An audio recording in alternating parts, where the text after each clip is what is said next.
This is the Fake Jeopardy Tournament of Champions Aftershow. And you wrote down what is India and Ireland. Those are two of them. So that's correct. What is Ireland and Tunisia? Ireland, obviously correct, which we know. Tunisia is not. So, RJ, how much did you wager? Oh, that's a big one, 10,000. That'll take you down to 4,200. Still ended up pretty even. This should make for a very interesting game 2. Oh, man. Wow. The game that was never going to end. Jesus. Wow. So, how's everybody feeling? I know before Final Jeopardy, we were talking about the strange nature of this 2-day event. What are our thoughts going into the finals, Caitlin? I'm sitting pretty comfortable, honestly. You are. I did the math, and I figured that a small bet like that would either put me over RJ and Paul got it right, which I did not calculate for, but kudos to you, Paul, because I suck at flags. But I figured it would just put me in a nice little comfortable margin, so I'm feeling fine. I'm ready. And honestly, knowing your history, remember we discussed the whole geography thing in your first game, and that's what tanked it. I was like, I don't see Caitlin wagering a lot here, so when you sent 801, I was like, that's right on par. Paul, how are you feeling? See, I do want to say something real quick.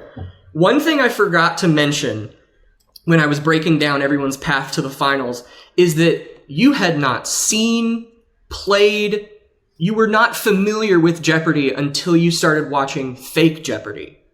Yep. And now you're in the finals, and you're very much in it towards the end here. So is this 2-game thing like complicating it for you at all? I'm sure it is.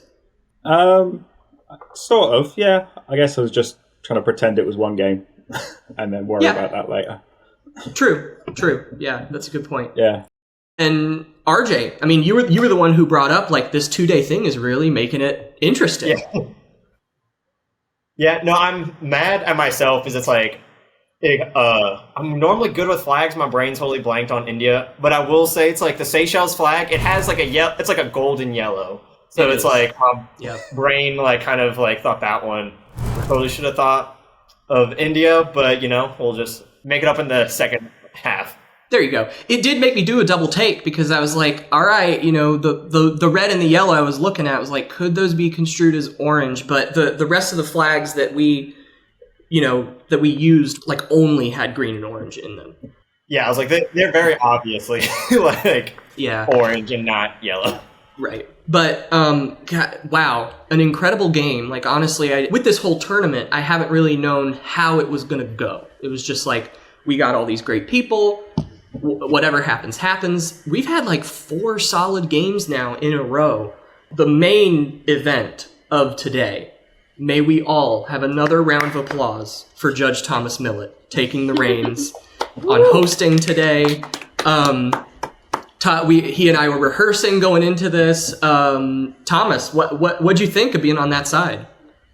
Well, it's nice to finally see Jeopardy with some solid structure.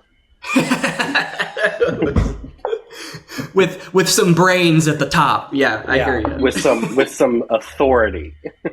Yes, the judge is in. You did fantastic. Another thing we had to rehearse was the handoff.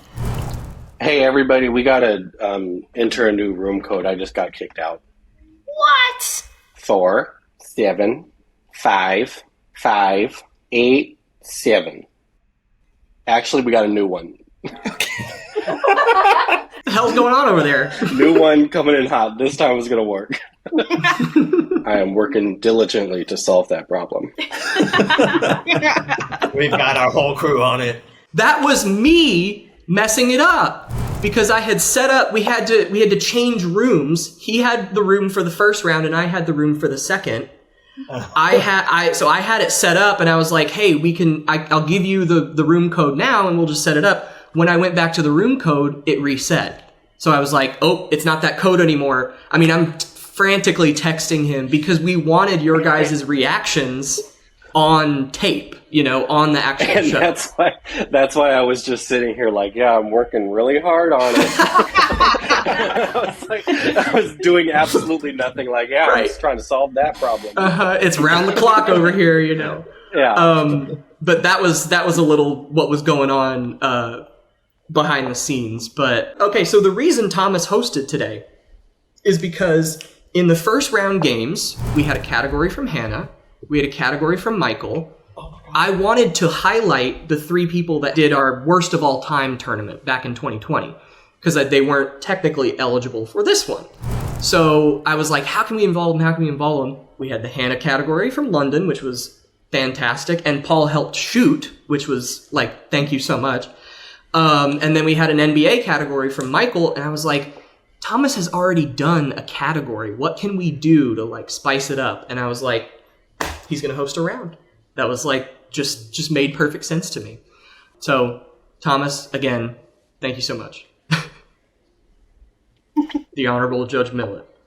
I was like concerned for a second. I was like, wait, what? I was like, No, did something... I was genuinely concerned for you, Kirby. I was like, oh God.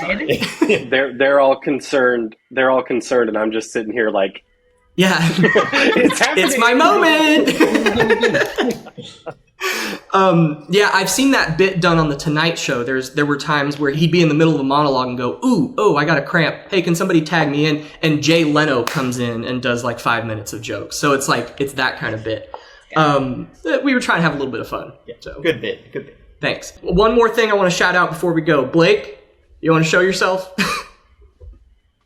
Look at it. We're upside down. Blake Trosky, everybody. First time ever running our board. Look. We were saying over here that you need to have like a mistake counter and start like tally. Put it through the show. Also, I got the final Jeopardy question right. Oh, sick! Oh, congratulations. There it is. Nice. What'd you wager? Well, I $3 million. Working the board again was the wager. Yeah, there you go. Yeah, I'm not allowed to work the board again after this. That's not true. That's not true. Kirby's probably sitting over there like, I'm gonna shoot this bitch after. No, it happens. I mean, like, especially, Calvin makes mistakes sometimes because the zones sometimes aren't really in the right place of, like, where you can click on the heat map's square. not, right? Yeah. Yeah, and so, but it's fine. We recover easily. But, yeah, so I would have you back. It's just that Calvin's really excited to do the finals on the board. That's so it's what like, Calvin's real excited. He told me, he was like, I want to get to do the board, and I don't know what he tells you, but he was telling me he was excited. So. Calvin hadn't been excited since '78. And that's true. That's true. We celebrated Calvin's birthday today. It's actually birthday number 85. Congratulations, Calvin. Yeah. Turned 85 today. Not today, but in March. But yeah, and then obviously the Here I Stand category. Look, we're getting to the end, and that was so funny. Oh, good. My I'm God, glad. that was hilarious. I'm glad. I was so confused at first as to like what was happening, and then I was like, oh. I'm literally in the pictures. Yeah. I was gonna say Kirby Dobbs like as an Aurora Borealis in my own home. Terrifying. Terrifying, horrifying. He's looking into my soul. Yeah, I was like, oh. Yeah, because I wanted like the whole last board was like a congratulations and homage because now we're in the finals.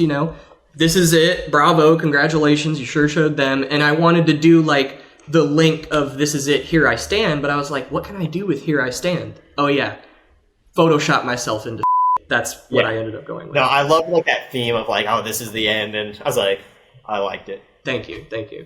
Paul, we talked about it a little bit, but when you got the daily double on the Albany clue, I was like, I think he's got it, because there was a clue your game where it was like the pronoun that's in New York's capital, and you ended up getting that question. So I was like, but it's that Los Angeles, New York thing probably is what got you. And I was thrown off as well because Hannah's told me a million times about Jacksonville being the biggest by area, and so I just misheard it, and went Tallahassee, and I went no. Right. Yep. That gets confusing, and that's why I was very careful with the wording on that one, because the original, draft was the capital of this state, home to the largest city in America. Well, Tallahassee would be acceptable there if it was worded like that. So actually, it wouldn't. Really? Jacksonville's largest in the continental United States, but there's like 2 cities bigger in Alaska. In Alaska, that's right. Mhm. Oh, interesting. Oh, I blame Hannah Martin for that one. There was like very, very good stuff happening in this game. So I don't know, guys. I'm pumped for the finals. Oh yeah. RJ, final thoughts before we head into next week. I gotta study up on my vexillology. Yeah, for sure. For study of flags, of course. So I'm mad at myself. I'm going to use it to energize me to bring it back the second time. The rage fuels the study. Yeah, Paul, anything you'd like to say before we sign off? Just try and do the same again next time. Until the end. Turned out really well for you. And Caitlin? I'm excited. I'm ready for it. And again, like I'm just gonna that freaking geography, man. I gotta get on it. It's okay. Oh man. And what luck that it's now 2 final Jeopardies that have had this spin. I know. But hey, get ready for the finals next week. Got some surprises in store, that's all I'm going to say. That's about it. Thank you so much to our finalists. We will see each and every one of you next week. Bye. Bye, everybody. Bye.